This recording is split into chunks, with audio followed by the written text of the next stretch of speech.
Hi guys, welcome back to a new episode of Trading Basics. Today in this video, I'm gonna show you how you can change currency on MetaTrader 5 application.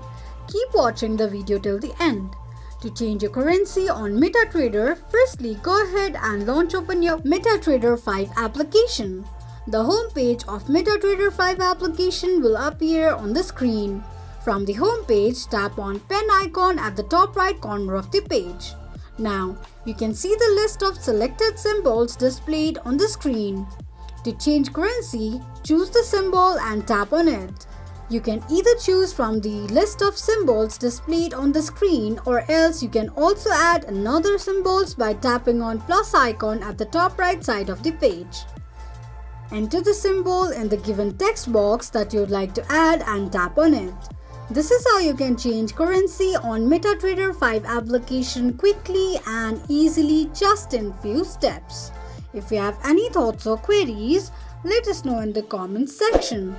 Don't forget to subscribe to our channel. Also press the notification bell icon so that YouTube will notify you whenever we post a new video. I hope this video was helpful to you. Thank you so much for watching.